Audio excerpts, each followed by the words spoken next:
প্রশ্ন হলো, শয়তানের ধোকায় আমি খারাপ কাজের সঙ্গে জড়িয়ে গিয়েছিলাম। এখন নিয়মিত নামাজ পড়ি, কোরআন পড়ি, নতুন বিয়ে করেছি। এক বইয়ে পড়লাম যে ব্যক্তি ভালো তার স্ত্রীও ভালো হবে, আর যে খারাপ তার স্ত্রীও খারাপ হবে। আমি যেহেতু অতীতে খারাপ কাজের সঙ্গে জড়িয়ে গিয়েছিলাম, তাহলে আমার স্ত্রীও কি এমন ছিল? খুবই গুরুত্বপূর্ণ প্রশ্ন।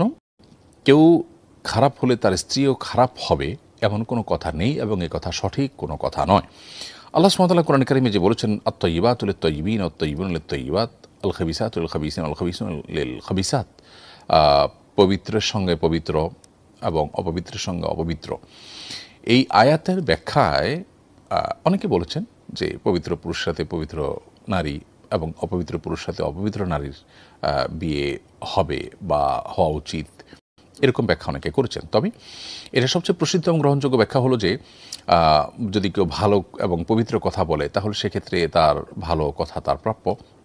আর যদি কেউ কোনো খারাপ কথা বলে, তাহলে সেক্ষেত্রে তার খারাপের অনুপাতে রিপ্লাই পাওয়া তার প্রাপ্য বা তার হক হয়ে যায়, এটা তার পাওনা হয়ে যায়।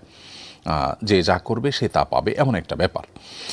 তো এর বাহিরে আপনার কোনো পুরুষ বা কোনো নারী তিনি পবিত্র বা অপবিত্র হলে তার জীবনসঙ্গীও অপবিত্র হবেন বা পবিত্র হবেন সেই অনুপাতে, এমনটি আবশ্যক নয়, এবং এই আয়াত থেকে সেটি নিশ্চিতভাবে মোটেও প্রমাণিত নয়। বরং আয়াতের একটা ব্যাখ্যা এটাও যে পুরুষ যদি পবিত্র হন বা নারী যদি পবিত্র হন, একজন যদি পবিত্র হন, তাহলে তার জীবনসঙ্গী যিনি আসবেন, তার তার জীবনসঙ্গী হিসাবে যার সাথে যার বিয়ে হবে, সে তার পবিত্র হওয়া উচিত। আর যে অপবিত্র, তার অপবিত্রর সাথে তার বিয়ে হওয়া উচিত। ধরুন মুশরিককে বিয়ে করবে, ইমানদার ইমানদারদেরকে বিয়ে করবে, বহু ব্যাখ্যার সুযোগ সেখানে আছে। তো কোনোভাবেই এটি গ্রহণযোগ্য নয়, এবং কোনো আলেম এটি বলেনও নি যে কেউ খারাপ হলে তার স্ত্রীও খারাপ হবে, আর কেউ ভালো হলে তার স্ত্রীও ভালো হবে। একই কথা নারীদের বেলায়, কোনো নারী খারাপ হলে তার স্বামীও খারাপ হবে, এরকম কোনো আবশ্যকতা নেই। আমরা জানি লূত আলাইহিসসালাম তিনি আল্লাহর নবী ছিলেন, এবং নূহ আলাইহিস সালাম আল্লাহর নবী ছিলেন, অথচ তাদের উভয়ের স্ত্রী কিন্তু অমুসলিম ছিলেন, কাফির ছিলেন। কুফরের চাইতে বড় অপবিত্র আর কি আছে? অথচ তারা পবিত্র মানুষ ছিলেন, তারা ঈমানদার ছিলেন, তারা নবী ছিলেন, কিন্তু তাদের জীবনসঙ্গী হিসাবে যারা এসেছেন তারা কিন্তু পবিত্র ছিলেন না।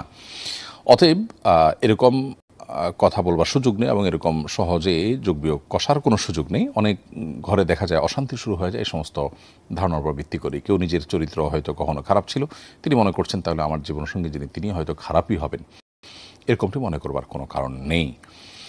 এর বিপরীতটাও হতে পারে।